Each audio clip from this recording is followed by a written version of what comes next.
מדבר ספיבק יוסף. נולדתי בתל אביב בבית חולים אסותא ברחוב ז'בוטינסקי ב-1945. גדלתי ברחוב ארנון, אחד הרחובות המשגעים בתל אביב, עד גיל 13.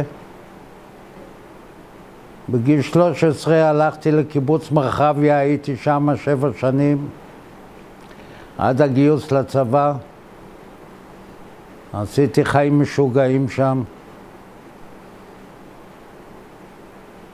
התגייסתי לשריון ב-1963 בנובמבר. אחרי חודשיים ועוד 3, אחרי חצי שנה בערך, הגעתי לקורס מת"קים, ושם הכרתי את מפקדי האהוב חיים דנון, שבא מהפנימייה עם עוד 8 סרדינים. על איזה טנקים היית? היינו על שרמנים. הייתי בגדוד 52, הייתי נהג טנק שרמן. המג"ד היה שאול גיבולי, הסמג"ד היה בירו, הקמב"ץ היה לפידות, המ"פים היו ינוש וברעם ובן שושן. כל צמרת השריון באה מגדוד 52. בחטיבת 7?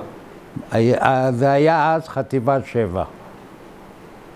משם הלכתי לבית ספר לקורס מת"קים, מסלול הרגיל, קורס מת"קים, בה"ד 1 וקק"ש. סיימתי קק"ש, הלכתי להדריך בקמ"ט.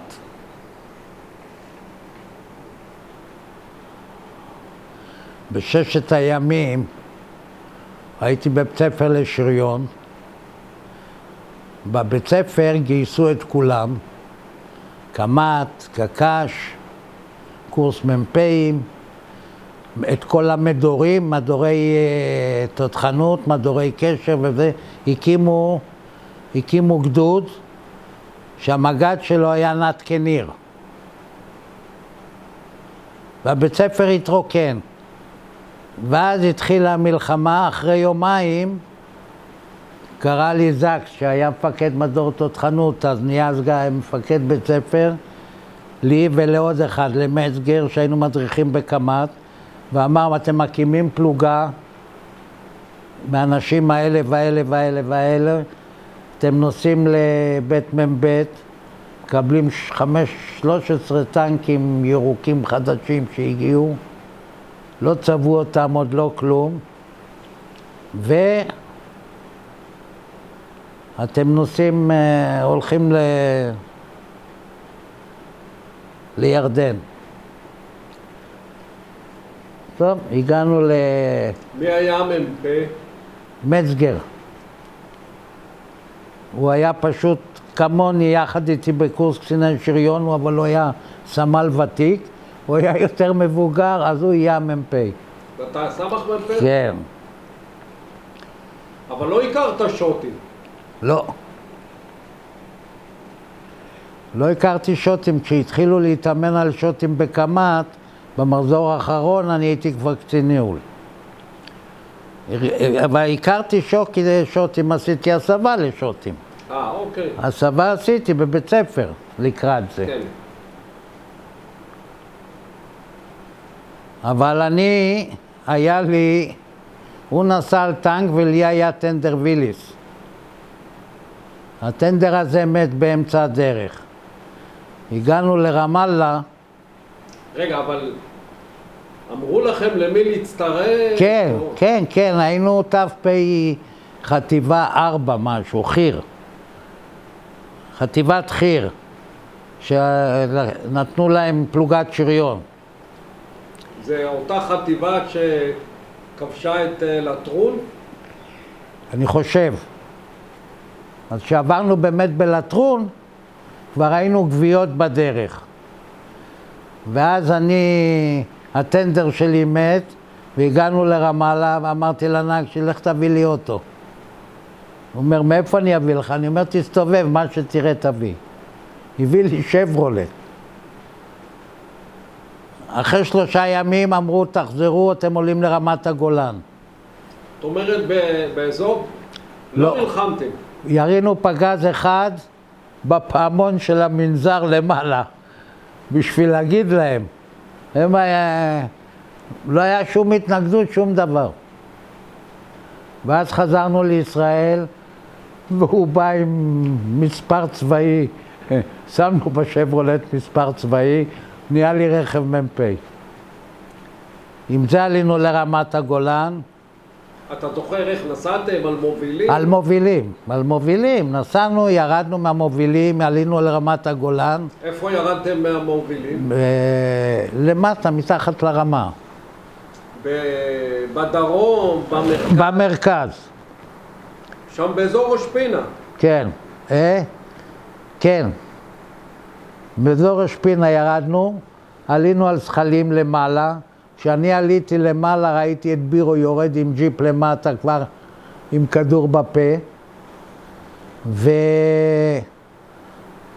וכמעט ולא נלחמנו, זה כבר היה גמור. אולי 50-60 פגז, זהו. כבר לא היה כבר גמור העסק, וירדנו חזרה להתארגן בחורשת טל. היינו שם 3 שבועות, בטן גב, ואז לקחו אותנו המובילים לחיפה, לא לחיפה, לקריות באיזה מקום, העלו את הטנקים על רכבת עד אשקלון. ובאשקלון חיכו מובילים ולקחו אותם חזרה לבית מ"ב. פירקו את הזיוודים לא עם הזיוודים, הכל הלך. בעצם לא יצא לך להילחם. לא, ממש לא. זה לא הספקנו. זה נגמר מהר מאוד. כן. בכלל, כל אלה שהיו בששת הימים, היא לא זכורה להם, את מי שראיינתי, כמשהו קשה. לא, אני יודע שב-302 עמדו וחיכו. סדין אדום, חיכו. היו מוכנים. אבל לא היה קשה, לא להיכנס לעזה ולא לרפיח ולא... אני אחרי 6 הימים שלחתי מסעיות, הייתי בחטיבה 404, שלחתי מסעיות לרפיח, לקחת 05 כדורים, הרי כולם עושים להם בונקרים. בתרגילים לא יראו את הקצבה רק, שיהיה אש. ואז הגיע זמן שחרור, התחתנתי לדאבוני הרב כמו אידיוט, ונשארתי בקבע בבית ספר בתור קצין תחזוקה. בג'וליס? בג'וליס. איך היה המעבר מקצין טנקים ללוגיסטיקה? הייתי 2 מחזורים מדריך טנקים, והמחזור האחרון שלי, יאנוש התחלף עם גבי, וגבי עשה אותי קצין ניהול של הקורס.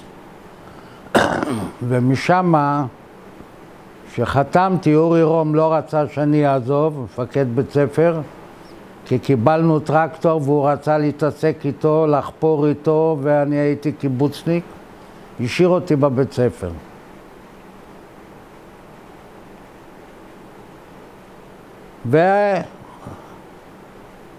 ואחרי שנולדה הבת הבכורה שלי, אשתי ואבא שלה ישבו לי על הווריד והשתחררתי. כמה שנים יצא לך להיות בקבע? 2.5 בערך.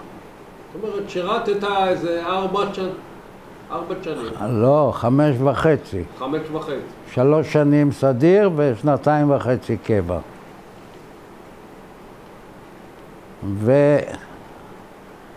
ויצאתי לחיים האזרחיים. הקריאה הראשונה שלי הייתה לחטיבה 200, ואז הקימו את חטיבה 679, ושלפו מכל היחידות אנשים להקים את היחידה. ושלפו אותי לשם, ושם פגשתי את חיים. ואז הגיעו 3 מג"דים. אביגדור קהלני שהיה בפום, עודד ארז וחיים ברלינר, חיים ברק היום. אני וחיים הלכנו למח"ט ואמרנו שאנחנו רוצים את קהלני, כי עודד וברלינר היו איתנו במחזור ופחדתי שאני אתעלל בהם. והוא אכן הסכים. וככה התחילה מערכת היחסים בינינו. הכרתי אותו בבית ספר לשריון, שהוא היה מפקד קורס מדור תותחנות, אבל ממש נקשרנו זה במילואים הראשונים שעשינו להקמת החטיבה, 1970 בצאלים. כן, מה עכשיו אתה רוצה לשמוע? אימון ההקמה. אימון ההקמה בצאלים, אני לא אשכח אותו. הכל בזכות לוימן, זיכרונו לברכה. אף אחד לא הכיר אף אחד לא ידע מי נגד מי. פשוט לוי העמיד את כולם במסדר, הוציא את כולם האוהלים, ובדק אחד מהו.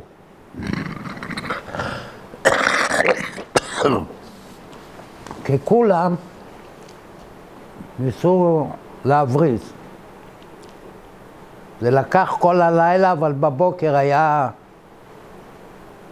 גדוד, חטיבה כבר פחות או יותר מסודרת. זה היה... בעצם היית פלוגת מפקדה? לא, אני לא הייתי מ"פ, הייתי סמ"ך מ"פ. המ"פ היה מיכה דאובה. אתה זוכר אותו? לא. הוא היה מבוגר, הוא היה מ"פ מסייעת, ובגלל גילו הפכו אותו למ"פ מפקדה. היה לי קשה איתו, הוא היה סבון, ובמפקדה אין מקום לאנשים ישרים. אחרת, אתה לא מגיע לכלום. אני לא אשכח. היינו במחנה ירדן.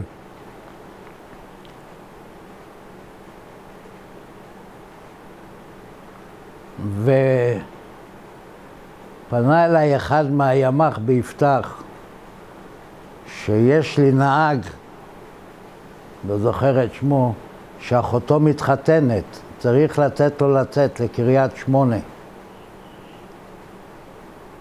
יצא בערב ויחזור למחרת בבוקר. אמרתי לו, אין בעיה. הוא אומר לי, שהמ"פ לא ידע, הוא לא אישר את זה. אמרתי, אני מאשר לך את זה. אתה תיקח אותו ואתה תחזיר אותו, אבל מחר בבוקר. וכך היה. אחרי יומיים הייתי ביפתח להביא ציוד, פגש אותי, אמר, תביא את אריו אליי. מה אתה צריך? צבעים. אמרתי לו, אני רוצה חדר אוכל, יש לך? הוא אומר, כמה אתה צריך? אני אומר לו, אני יודע, איזה 50 שולחן. העמיס לי 100 רגליים, 50 פלטות, 2 גלילים ניילון ו2 גלילים נייר לבן של לעטוף את זה. הבאתי את זה לחטיבה, קלדרון סידר חדר אוכל, כולם עשו חדרי אוכל מארגזי תחמושת. אצלנו ישבו על ספסלים ועל שולחנות, ושם צנצנות עם פרחים. ומיכה דאובה ראה את זה, קיבל חום. הוא אומר, אני מנסה להשיג, ואומרים לי, אין. איך השגת את זה? מה זה, איך השגתי? הלכתי ליפתח, אמרתי, תנו לי, נתנו לי. אני אלך למפקד האוגדה עם זה. למה אמרו לי כל הזמן אין? ראיתי שיש לי עסק פה עם סבון אמיתי. אבל העברנו את זה.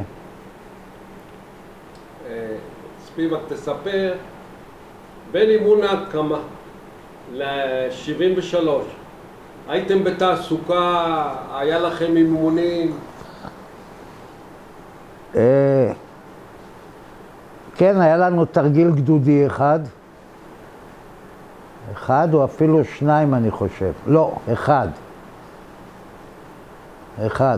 היה לנו תרגיל גדודי אחד בצאלים, פלוגה, מחלקה, פלוגה וגדודי. ותעסוקות? את תעסוקות אני לא זוכר לפני המלחמה. פשוט לא זוכר. היינו הרבה במילואים, אבל אני יכול להיות שהיה תעסוקה אחת ברמה. אני לא זוכר. פשוט לא זוכר. אחרי המלחמה אנחנו תחלנו. אבל עד המלחמה זה זמן קצר מאוד. מסוף 70 עד 73, שנתיים. היה לנו תרגיל אחד הקמה, תרגיל אימון בצאלים. זה אני זוכר.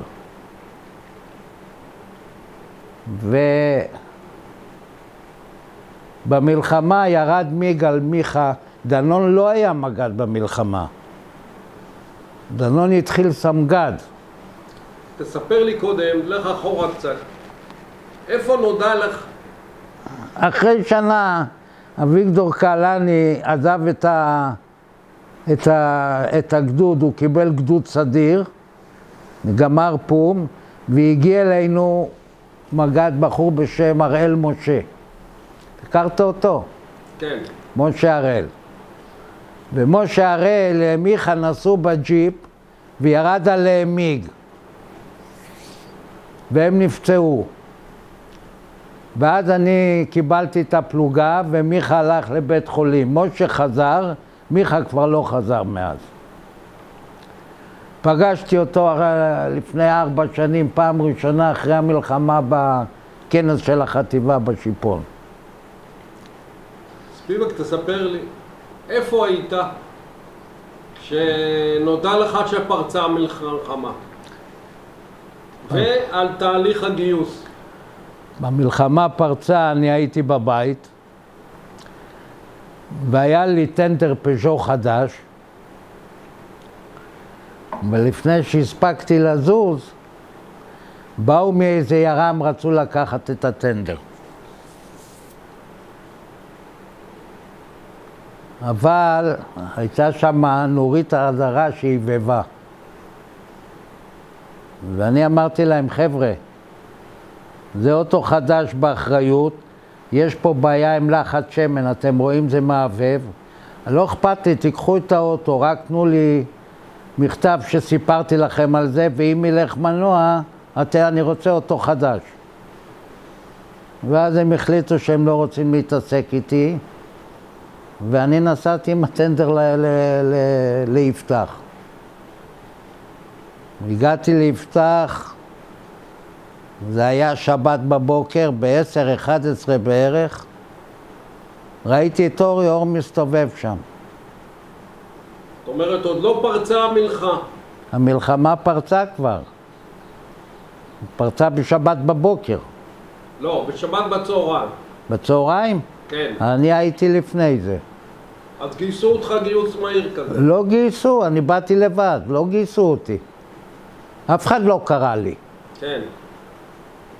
ביום שישי בלילה רצו לי לקחת את האוטו, אמרתי הכי טוב שיהיה על יד התחת שלי. ונסעתי איתו, עמדתי אותו ביפתח. ואני נכנס לחטיבה, אני רואה את אורי מסתובב שם, אני אומר לו, מה אתה עושה פה? הוא אומר לי, אני המח"ט. אני אומר לו, איפה אהרון שטנגל? הוא אומר, לפני 4 חודשים התחלפנו, 3 חודשים. טוב, אני רואה, אז שמיר היה קצין שלישות, שלישות הייתה על הגבעה שם, בצריפים, אם אתה זוכר, לא היה עוד המבנה הזה הגדול. וכל אחד לא יודע אחד מנגד מי. אני פוגש את חיים, חיים כבר היה, הוא אומר לי, יוסלה, אתה תעלה על טנק? אני אומר לו, אני לא עליתי 5 שנים על טנק ועוד על ציטרו, על צנטוריון. מה, אתה השתגעת? אז הוא אומר, טוב, תתחיל לארגן פה את השיירות, את הדרגים. חברתי לשפרלינג. הוא לא כל כך אהב אותי. הוא הבין שיש ארסק לא פחות ממנו. אבל הסתדרנו והוא באמת היה 100%, הוא נתן מכל טוב. אני זוכר ששלחנו, לוי נתן לי הוראה לשלוח את המשאיות שלי למגרש תחמושת שלא היה בחטיבה. הוא היה באיזה מקום על הציר שכחתי איך קוראים למקום הזה, חוות תחמושת משהו. כן. ושם שלחתי את החבר'ה, והתחלנו לארגן דרגים. אפסנאות, תחמושת, מזון, מנות קרב. אנשים באו בטיפין. זה לא שהיה לך עם מי לעבוד. אספת אותם, כמו שאספו את הטנקיסטים. אבל בסדר. התחילו לעלות על זחלים, צוות. ואני זוכר ביום ראשון, אני חושב, או ביום שני, אני כבר הייתי עם שיירה למעלה. אבל כשבאת לימ"ח, תוכל, אתה כבר שמעת את ההפגזות על רמת הגולן?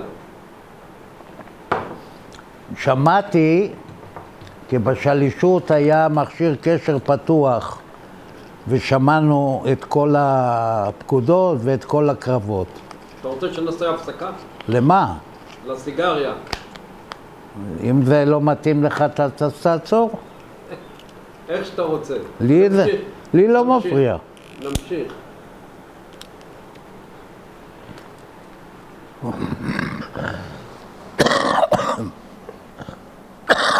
מה שאני לא יכול לשכוח, שביום השלישי, אני חושב, שמענו שעמוס בן דוד נהרג, ומי בא לי ב10 בבוקר? אבא שלו. פוגש אותי, רואה שאני קצין, אומר לי, סלח לי, אתה מכיר את עמוס בן דוד? אני אומר לו, כן, חבר. איפה הוא? אני אומר לו, במלחמה. אני אומר לו, מה אתה עושה פה? הוא אומר, קמתי בבוקר, הרגשתי שאני חייב לבוא הנה, משהו קרה. אני אומר לו, לא יודע, אני שמעתי אותו לא מזמן. תעמוד פה, פה יש מכשיר קשר, אתה תשמע אותו, נותן פקודות. תפסתי את שמיר שהיה קצין שלישות, ואני אומר לו, תשמע, זה אבא של עמוס בן דוד. תגיד לו, ואני לא יכול. הוא עמד כמה שעות, תופס אותי עוד פעם, אומר לי, אני לא שומע אותו. אמרתי לו, לך לקשלח. ואז שמיר סיפר לו שהבן שלו נהרג. הבן אדם הלבין, הוא אומר, אני הרגשתי את זה. פשוט מאוד. אני לא יכול לשכוח את האפיזודה הזאת.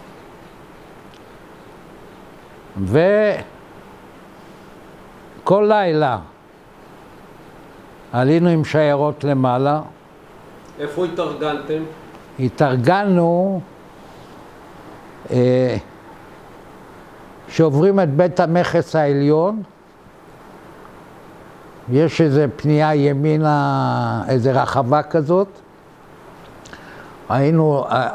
הייתי עולה עד לחזית, מפרק מה שצריך, תחמושת, אוכל, היה זמן גם היה לי עוקבים עם קפה ותה, וסיגריות ומנות קרב וכל מה שצריך. גמרנו לסדר את העסק, חזרנו אחורה והתארגנו שם. מי היה המפקד שלכם שם? מי נתן לכם הוראות? לוי מן. לדבר עם האיש הזה בקשר זה תענוג. הוא היה עם אורי, אבל הוא ארגן את המנהלות בקשר. אבל לא היו צריך לתת לנו הוראות, אנחנו ידענו את העבודה. ידענו את העבודה. אני הייתי צריך משהו, הלכתי לשפרלינג. הייתי צריך חימוש, הלכתי לצוק. עוד זוהר לא היה אצלנו. זוהר הגיע אלינו רק בעלקה, שירדנו להתארגנות, כי הקוקוי, הקצין חימוש שלנו, נהרג ביום הראשון או השני. הוא קיבל שם פגז ונהרג. כשירדנו לעלקה, ואני לא זוכר אחרי כמה ימים זה היה, להתארגנות, זוהר היה עם כל המחלקה שלו שם, ופשוט סיפחנו אותו. אותה שלנו. ככה בנינו את הגדוד מחדש. איפה היה בשלב הזה המחלקת חימוש והתאגד? התאגד היה איתי. המחלקת חימוש הייתה למעלה. להלקה. לא, המחלקת חימוש הייתה במחצבה, אחרי שיצאו להילחם, הם חיכו שם. אבל כשירדנו להתארגנות, המחלקת חימוש שלנו לא יודע איפה היא הייתה. תפסנו את זוהר עם איציק יעקובוביץ' וספי, עם כל המחלקה, שהם היו מאורגנים, הם היו בגדוד 93 אני חושב. ואמרתי לשליש שלנו שזה היה החתן של ספיר, זאב וולצמן. תרשום אותם, הם בגדוד. ועשינו ציוות קרבי ובנינו הכל מחדש. יצא לך לדבר עם חיים? כן. המגד? חיים, הוא לא היה מגד, כשהראל נפצע נהיה כוח חיים. לא היה גדוד, לא היה כלום. אני באופן טבעי נתתי לו את השירותים, כי הוא היה סמג"ד שלי. אבל זה לא היה הגדוד שלנו. זה במלחמה, אתה יודע, עצפו. כן. אין לך איפה ללכת בו, אתה שייך אליי. בעלקה עשו ציוות קרבי וזהו, זה נהיה גדוד 57. הרופא שלנו היה בתחת שלי כל הזמן, רוני, מחלקת התאגד, ואותו אני שמרתי, גם מחלקת קשר. כולם היו איתי שם בחניון הזה אחרי בית המכס העליון. ומשם הייתי שולח את נגר, את הקצין רכב. היה מסעית נגמרת, ריקה, אוסף 2-3 מסעיות, תיסעו לבסיס תחמושת. שאלתי את צ'יקו שהיה קמב"ץ אז, מה צריך? הוא לא בדיוק ידע, אבל אמר תביא הרבה חשים. וליפתח היה קרוב. אוכל, מנות קרב, כל הדברים האלה. איך היה שכל ערב פגשתם את הטנקים? כן. מה הייתה ההתרשמות שלך מאנשי הצוות, מהמפקדים? קשה מאוד. זו הייתה מלחמה קשה מאוד. אני יום אחד אמרתי לעמוס, בוא אני אעלה אצלך 5, אמר לי, מספיק שאני הרג, הם מתרוצצים פה, תראה, אני זורק כל הזמן רימונים על ידי. לך, שער במקום שלך. קשה מאוד היה. ראיתי אותם עייפים וסחוטים, ראיתי חיים קיבל פגז בטנק, ברגל, לא יודע, התנפחה, נפצעה. אבל הוא פנימי העיר, מפני הפנימייה, היה מורעל. לא חשוב ברגל, הוא אומר. זהו, קפה, מנות קרב, תחמושת, אוכל, דלק, סיגריות, מצב רוח. גמרנו אותם, הם עלו למעלה להתארגנות לעמדות ואנחנו ירדנו אחורה. איך היה התיקונים של החימוש?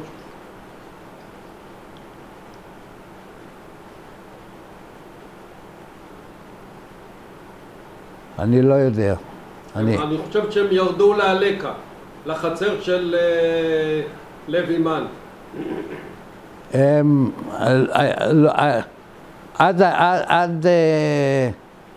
עד ההתארגנות בהלקה לא היה לי שום קשר איתם. קוקוי נהרג מיד, ביום הראשון או השני, קוקוי יעקב.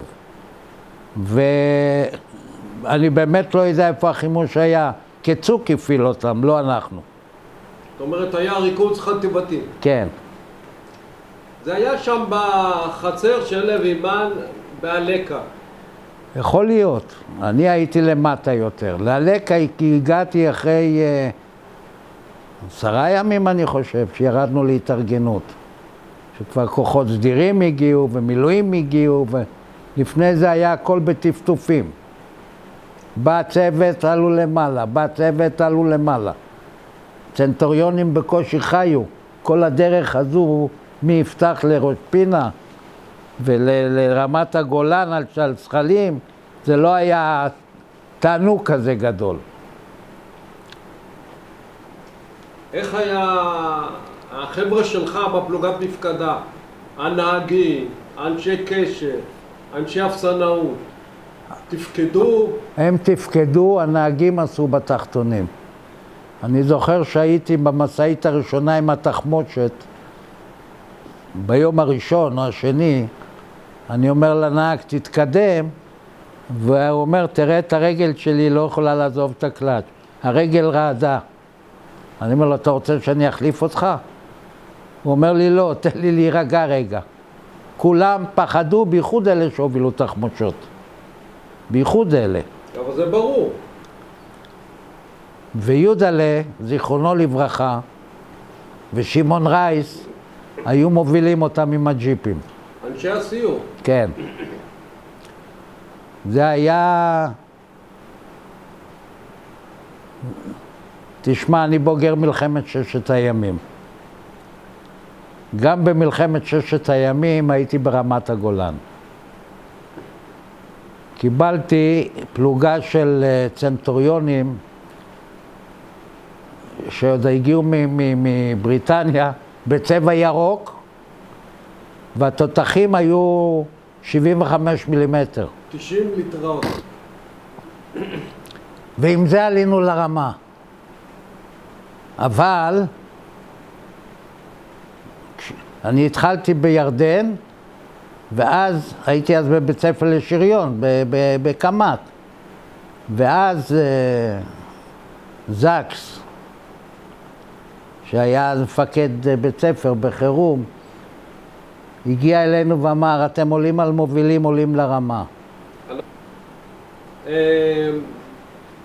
עכשיו תראה, אחרי 4 ימים הסורים בעצם נסוגו מרמת הגולן והתחילה ההתארגנות לפריצה לסוריה. כן. מה אתה זוכר על ההתארגנות הזאת? מבחינה לוגיסטית. עוד והיה, היינו בהלקה, והחימוש עבד כמו מטורף. העמידו את הטנקים על הרגליים, זוהר שיהיה בריא עם הצוות שלו. והמג"ד שלנו קצת מסובב. הוא לחץ, זוהר, צריך טנקים. ראינו הרבה תורים מסתובב להכנות האלה. באמת, לא היה חסר לי כלום. מה שלא השגתי בחטיבה, השגתי באוגדה. לא היה שום בעיה עם ציוד, אם היה. הכל עשו הרי קאט. פסנאים לא היה אכפת להם. פתחו לי, תיקח מה שאתה רוצה. איפה הגדוד עמד? באזור שיפון יוסיפון, לא? מי? הגדוד. שהוא התארגן לקראת האבקה. לא, בהתחלה היינו בעלקה כולנו. ואחר כך היינו באיפה שהיום האנדרטה. לא בשיפון, למטה. אני חושב ששם התארגנו. להבקעה. להבקעה, לקראת ההבקעה. היינו בציר אמריקה יאיר. לא, לקראת ההבקעה. היינו בנסג' אני חושב. לא, נאצ'ר זה אחרי. זה אחרי, זה לפני ההבקעה. כן. זה בהבקעה התארגנו שם. ואתה היית מ"פ מפקדה. כן. ידעת שהולכים לעשות פריצה לסוריה? כן. מי אמר לך? חיים. זאת אומרת, היית בקבוצת פקודות. אני לא צריך להיות בקבוצת פקודות בשביל לדעת מה קורה. זאת אומרת, חיים אמר לך, תארגן לי את כל מה שהגדוד צריך להבקעה לסוריה. תכין את הגדוד למלחמה, הוא אמר לי. ככה? ככה. מבחינתי, מבחינת הלוגיסטיקה. איך אתה זוכר את השלישות בשלב הזה? היה צריך להשלים אנשים, לרשום אותם, לדעת מי נהרג. אנחנו עשינו ציוות קרבי, בעלקה. הולצמן הלך יחד איתי ויחד עם קריסטל אני חושב, אני לא זוכר כבר עוד מישהו מהחטיבה. ופשוט עברנו טנק ורשמנו, מפקד, נהג, תותחן, טען. זה לפני ההבקעה. ארגנו את הגדוד מחדש. ושמיר הסתובב, אבל לא הייתה לו שליטה. זה היה כל גדוד בנפרד, לא היה שם... הארגון חטיבתי זה היה שפרלינג וצוק. ולוי מן ניצח על כל התזמורת. איש אשכולות, זיכרונו לברכה. תגיד, בכל נושא החללים, אתם לא התעסקתם? לא. לא. הדוקטור, מי שמת, הוא דיווח. מי שנפצע ושלח לבית חולים היה רישום, מאיפה הוא, מה קרה לו. מחלקת מרפאה שלו, התאגד, עם כל החובשים, לא היו חובשים בפלוגות. כל התאגד היה ביחד. אריק סיני נדפק מזה. נדפק לו הראש. ועד היום, אני פוגש אותו. הוא נסע עם זחלם. עם לוי מן. ואסף גביעות. סיפר לי. מי? מי? מי סיפר לך? אריק סינר. הוא עד היום דפוק מזה. הוא חושב שלא, אבל אני אומר לך, הוא דפוק מזה. חברים שלו ומתים ופצועים. זה קשה גם לגברים, רק בזמננו לא היה טראומה. איך קוראים לזה? היום. טראומה. מה? הלם קרב. הלם קרב. לא ידעו מה זה. לא ידעו מה זה. כולנו היינו בהלם קרב. אבל לא ידעו מה זה, ואנחנו התגברנו על זה. אני צעקתי קצת בלילות אחרי המלחמה, שבאו לי חלומות. אבל כולנו היינו בהלם קרב. 6 הימים זה הייתה קייטנה. עכשיו, הפריצה, מה אתה זוכר? אני הייתי מאחורה. אני לא הייתי בפריצה. אני הגעתי לנסג' ולאימונים, ואז עשינו גם קורס מט"קים שם, ואימונים מנסג' למטה שם, אני לא זוכר איך קוראים למקום הזה. היו עושים מטווחים שם ותרגילים, והכשרנו מט"קים. אז הכשרנו נדמה לי מט"קים וגם קצינים. אני זוכר שהיה לנו נהג, או תותחן שקלר, והוא יצא מהמלחמה סגם. זוכר אותו. את מי? את שיקלר? כן. תגיד, ברגע שהם התמקמו במובלעת, והרי נגמר שלב האבקה, היית צריך להכניס תחמושת, מים. זה בביזנס as usual, מה?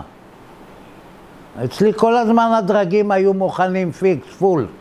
זאת אומרת, כל לילה חיים מרים לך, תבוא למקום X, ושם אתה מגיע. כן, אבל במובלעת כבר היינו ביחד, הייתי עם חיים כל הזמן. בשלב ההתשה. כן. זאת אומרת, פלוגת נפקדה הייתה עם הגדוד. עם הגדוד כל הזמן. היה לי בעיות של ניווט, 5, תגיע, והיו לוקחים אותם. אבל היינו כל הזמן, אני זוכר ציר אמריקה יאיר שם מצד ימין, באיזה מקום היינו שם עם כל החטיבה, גנבנו שם בשפרלינג את הקרון. אתה מכיר את הסיפור הזה? הוא לא רצה לתת דובונים, אז זוהר בא עם זחל בום, הרים לו את הקרון, הוריד אותו לאיזו מחפורת שהייתה מפגז, הוא חיפש, לא מצא, הוציא את כל הסיירת, לא מצאו. למי אורי בא? ספיבק, תחזיר לו את הקרון, תעשה לי טובה. אני לא לקחתי. הוא לא האמין לי שלא נדעתי. זה הכל זוהר. בסוף החזיר לו ואמר לו שאני רוצה דובון, אל תגיד לי אין. הוא אומר, אתה תגיד מה אתה רוצה, תקבל. אני לא אשכח יום אחד, לוי מן נסע עם ג'יפ בלי חלון. צוק, תביא לי חלון לג'יפ. כן, המפקד. עובר יומיים, צוק, תביא לי חלון. כן, המפקד. ביום השלישי הייתה סופת שלג. לוי אומר, צוק, בוא אנחנו נוסעים לסיור בגדודים. צוק, לוי לקח את ההגה והושיב את צוק על ידו. אחרי שעה, צוק אומר לו, לוי, בוא נחזור.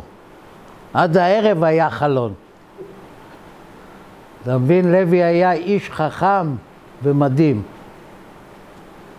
איך היה התקופה הזאת של השהייה במובלעת, החזרה להתארגנות בעלק, ועד השחרור, והשחרור בימ"ח? אנחנו עשינו שם, התארגנו, זה היה חודשיים אחרי סוף המלחמה, ואז אורי בא אלינו, ואני אומר, אורי, מה קורה? מתי הולכים הביתה? הוא אומר, לפי עניות דעתי הקובעת, זה יהיה רק אחרי הפצח. ואנחנו עשינו את ליל הסדר, ישבנו במושב הזה, איך קוראים לו? אלעל. באלעל. שם עשינו סדר. סדר מכובד, עם אוכל, עם באוהל, כל הגדוד. התארגנו באלעל. זה היה קייטנה. כל הבחורים מאלעל לא היו, הם היו נחל. היו רק הבנות, כל אחד אימץ לו.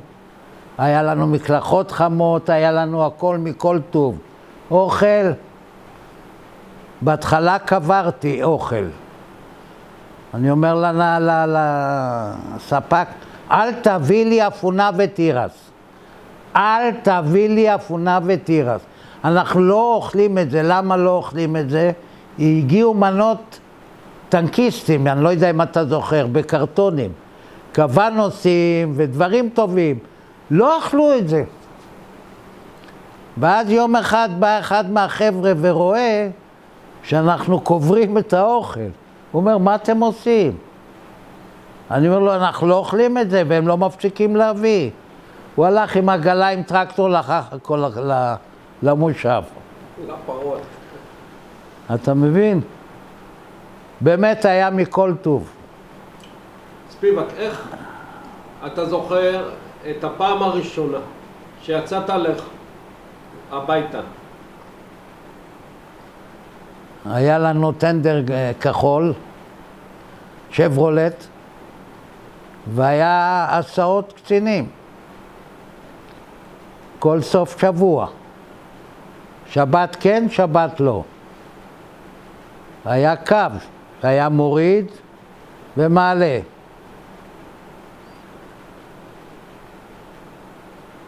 מה הביתה? בבית לא היה כל כך טוב כמו שם. לא, אבל פעם ראשונה כשהגעת הביתה, אתה זוכר משהו מיוחד? לא. לא הפריע, לא... לא. אנחנו, לא יודע אני מדבר בשמי, אני, לבד. אני התייתמתי מאבא שלי בגיל 3. ואימא שלי עבדה ואני הייתי ילד רחוב. ולא היה שום, הייתי כבר נשוי. לא היה שום, לא הייתי ילד של אימא. כמו שהיום. גם הם בני 50 הם עוד ילדים של אימא. הנה אתה. כל שבת בא לטפל בתאומות. מי בזמננו עשה את זה? כולם עבדו, לאף אחד לא היה זמן. רק מה, סבתאות זה מחלה, לא סבאות, סבתאות. אנחנו רק נגררים לזה. אתה יודע כמוני. אשתי זיכרונה לברכה שהייתה חיה, כל יום הייתי בתורנות במקום אחר. יש לי 9. היא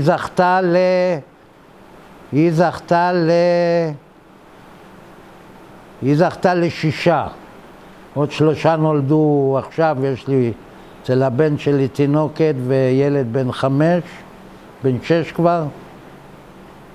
ואצל הבת הגדולה שלי יש עוד 2.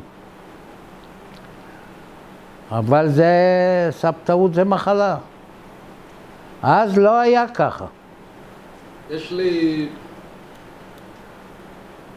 שאלה לגבי השחרור, ההתארגנות בימ"ח, החזרת הטנקים ושחרור האנשים. אני חושב שלקח לנו שבוע לגמור את כל הסיפור הזה.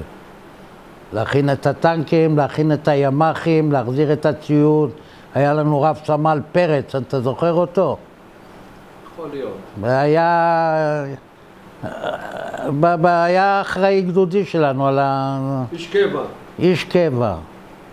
הוא היה סופר דופר. עכשיו שאתה מראה לאנשים את השחרור, גומרים הולכים, אין להם אלוהים, הם עובדים יום ולילה. טנקיסטים הבריקו את הטנקים, חימוש טיפל, הכניסו אותם לחסנה יבשה כבר היה, אז אני לא זוכר, היינו בסככות עמדנו. כל אחד היה לו סככה עם טיפולים, עם ארגזים, עם החביות של הכדורים, עם פחי זבל, עם חדר אוכל מאולתר קטן, והיינו שם שבוע ימים. החזירו והלכו הביתה. איך אתה זוכר את החזרה לאזרחות? השתחררת, חזרת לאזרחות. היה לך איזה בעיה? לא היה לי שום בעיה. חזרתי, מחרת הלכתי לעבודה. בלי שום בעיה. זאת אומרת, לא הלכת עם מועקה או עם משהו? לא. ואיך היה לך תחושה של העורף? מה קורה בחברה הישראלית? החברה הישראלית חיה את חייה. הם לא קיבלו שום דבר אז. ולא כמו היום. מה, הגיע משהו לתל אביב? השותף שלי, זיכרונו לברכה, אמר לי פעם, הגעתי מהמלחמה בערב לתל אביב, לקחתי מונית הביתה לחולון. אז לא רק שהוא לא לקח אותי בחינם, הוא לקח לי תעריף 2. הוא אומר, זה כל כך הרגיז אותי, זה לא 4 לירות. זה שהוא לא מעניין אותו. המוניות עבדו, החנויות עבדו, הבתי קפה עבדו, החיים נמשכו, כאילו אין מלחמה. היום יש עורף, שמורף, מקלטים, אז זה לא היה. אם הסורים היו באמת מצליחים לגלוש למטה, זה סיפור אחר. אבל הם לא גלשו למטה, אז את מי זה עניין? היינו יורדים לטבריה, לא ידעו שם כלום, בטבריה. היינו הולכים לבית התה של בתן. אתה מכיר את בתן? היה נהג מח"ט. לא. לתקופה ששירתת במילואים, מ-74 עד שהשתחררת, קצת מה אתה זוכר? היית רוב הזמן מ"פ מפקדה בגדוד של חיים. כן. ככה מה אתה זוכר על ההוואי וגם על הפעילות של חיים בתחום המורשת והזיכרון? הפעילות של מי? של חיים, בעמותה, מורשת, זיכרון. אני אגיד לך את האמת, המילואים הראשונים היו קשים. אצלי עמד תור של 30 איש שלא יכולים לעשות מילואים. אז כבר היה לי רופא גזעי, לא רון, אריה. בא אחד, יש לו בעיות גב. הוא לא יכול. אמרתי, בסדר, לך לדוקטור. שיתן פתק. הוא בא לדוקטור, יש לך בעיות גב? הוא אומר, אני אפתור לך אותם. הוציא מזרק של סוסים, כזה. מחט כזאת. זה היה מלא מים. הוא אומר, בוא אני אכניס לך את זה בגב, ואם זה לא יעזור, נשחרר אותך. לא, לא צריך, הוא אומר לו. לא צריך, כבר עבר לי הכאב. הוא רק ראה את המזרק הזה, עבר לו הכאב. לסבר לך את כל הסיפור, שבמילואים השניים, אחד לא רצה להשתחרר. אחד. עוד היו פוגשים אותי ושואלים אותי מתי מילואים. היה הוואי, היה אוכל. אנשים עשו את הסבבים שלהם, היו להם סרטים. התגבש הגדוד בצורה משפחתית. נהיה משפחה. פשוט נהיה משפחה. ואני, שהייתי מסתובב בין המוצבים, תמיד הייתי צריך להיות, היו מעמידים אותי להתפלל, למה היה חסר להם עניין. אני והנהג. ממש,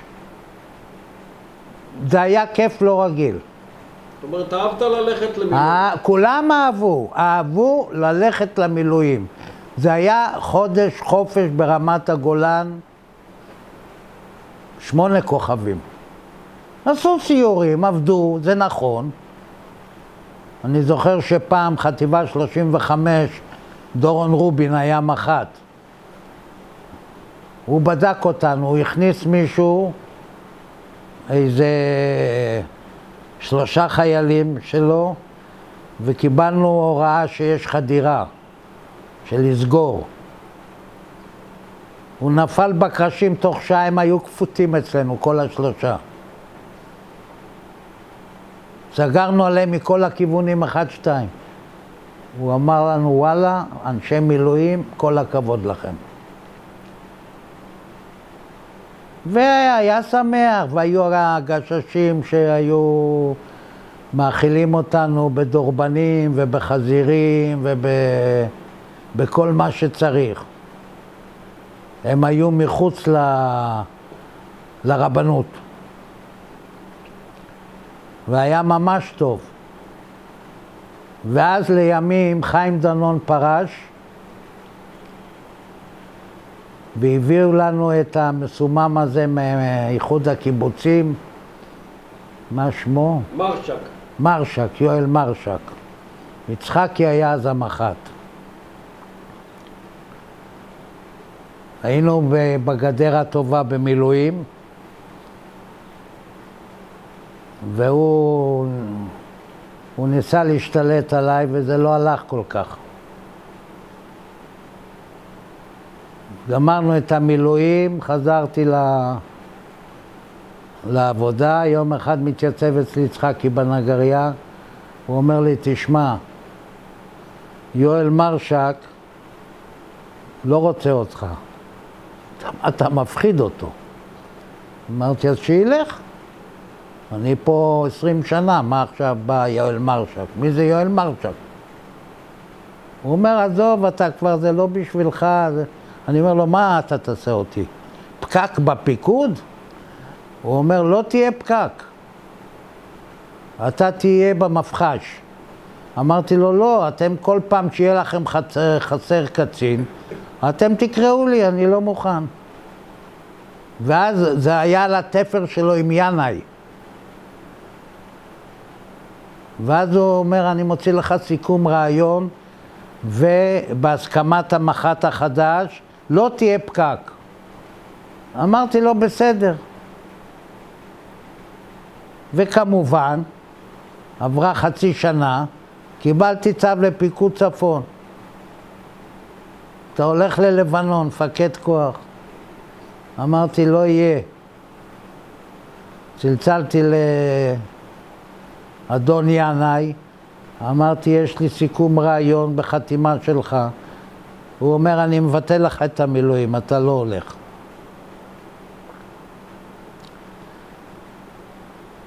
והשנים עברו, הגיע אייל בן ראובן. הוא היה מגייס אותי למילואים שבוע ב3 חודשים. אבל כבר יצאת מהגדוד. מהגדוד יצאתי, הייתי במפחש. הוא היה מזמן אותי. במפקדת החטיבה. כן. מה קרה אייל? הוא אומר, משעמם לי, אנחנו צריכים להסתובב ברמה, תהיה איתי שבוע. אמרתי, לא מתאים לי. עברו עוד 2, עשיתי טקס חילופי מח"טים אצלי בדשא ברעננה, הגיע חנן ברנשטיין, שיהיה לי בריא. עשיתי על האש, היה לי כזה גריל, באתי אליו, אמרתי לו, המפקד, מה תרצה לאכול? הסתכל, אומר, עושה רושם טוב, תהפוך את הרשת. הפכתי את הרשת, נכנסתי לאשתי, אני אומר, רבקלה, הגיע מישהו שלנו. זה קניבל אמיתי. ועם חנן היו לי יחסים של אח. ומיד נהייתי סמח"ט ב' יחד עם, מה שמו? לא אתה, עם המשקפיים, הדתי. היה מ"פ מפקדה קודם, נו, חתם קבע. יהודה קופלביץ'. יהודה קופלביץ' ואני היינו סמח"טים ב'. ואני הייתי רמת. אתה היית רמת. רמת או סמח"ט, אני חושב גם וגם. לא, הרמת אני חושב היה זולי. לא, היה חיים סמח"ט. חיים? סמח"ט. א'. לא, חיים כבר לא היה. אני וזולי רמ"טים. אני יודע שאני באתי למילואים לאימון חטיבה, זולי היה ממלא לי את הפריג'ידר מכל טוב, זיכרונו לברכה. אתה זוכר שישנו בצריף קטן בצאלים, ירוק, 3 סגני אלופים, בתרגיל של חנן. לא. אני לא זוכר. אני עם חנן בקשרים טובים עד היום, גם עם סמדר, גם עם הבנות. אימצתי אותו. אשתי אימצה אותו ואת סמדר. עכשיו, אשתו של חנן היא לא מתקשרת עם כל אחד. אבל איתנו היא נפתחה כמו בובלה. מה אתה זוכר על לבנון הראשונה ב-82?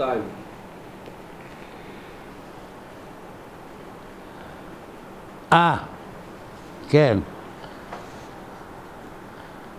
אנחנו פרסו אותנו אחורי נפח. גיגי היה מג"ד שלנו אז. ואנחנו שכבנו שם בחניון, הבטחה לרמה, אם חס וחלילה הסורים ירצו לעשות משהו. היינו הרבה זמן, שנגמרה המלחמה, אני זוכר, עשינו טיול קצינים בלבנון. אכלנו גלידה בביירות. והם לקחו כבר כסף ישראלי אז, שמה. והיה לנו טוב מאוד. אני הייתי מתרחץ, ישן בלשכה של קהלני, הוא היה מפקד 36. אוגדה 36. הוא היה כל הזמן בלבנון. אני הייתי אצלו במשרד, טלפונים ומקלחת וכל השירותים. יצחקי היה אז המח"ט. מה יש לך לספר על הטקסים השנתיים שלנו, על הפעילות של חיים? זה לא יאומן. אני חושב שזה היה החטיבה היחידה בצבא, שעושה את זה כל שנה, בסדר מופתי כזה, שיש לה תיק כזה, שחנן הכין אותו, יחד עם חיים, ומאז זה עובד כמו שעון. אבל, אני רוצה להגיד לך עוד פעם, זה רק משוגע כמו חיים יכול להחזיק את זה. באף חטיבה זה לא קורה, לפי מיטב ידיעתי, ובשום חטיבה זה לא גודל משנה לשנה. אצלנו כבר באים נינים. זה משהו שהוא לא יאומן, וזו השקעה לא נורמלית. ואני מתפלא איך החטיבה הסדירה עומדת בזה. גם אימצנו את הבחור הזה שנותן לנו את הסככות כל פעם. מה שמו, החמוד הזה? מתעסק עם פרחים, נו. מיסוד המעלה. מיסוד המעלה, כן, מתעסק עם פרחים. כן. שלומי מלכה. לא, שלומי. אימצנו אותו, ירדנו פעם למטה לשטחים שלו, פגשנו אותו, הוא התאהב בנו, אנחנו התאהבנו בו, מאז זה משפחה. כל פעם היה מארח אותנו במסעדה, איך קוראים לה? בית דוברובין. זה שלך שלו. כן. זה היה משהו באמת, אין מילים עד היום. והחדר שהם ארגנו, חדר זיכרון, אבל זה רק משוגע כמו חיים יכול לעשות את זה. הוא קצין בריטי. וישר כמו סרגל ואין לו, כלום לא מעניין אותו. אמרת שפה יהיה אמפי. אמרתי, חיים, תעזוב שיזדיינו. הפרח, הדרדר, הקוץ, הוא אומר, לא יעזור להם. הביא איזה פרופסור מירושלים שאמר, זה לא זה ולא זה ולא זה. לא, פה יהיה אמפי. ועומד אמפי. ובחצי זה תרומות. גם הדרוזים התנדבו. הוא נידב אותם. ואז היום הם מביאים דובדבנים.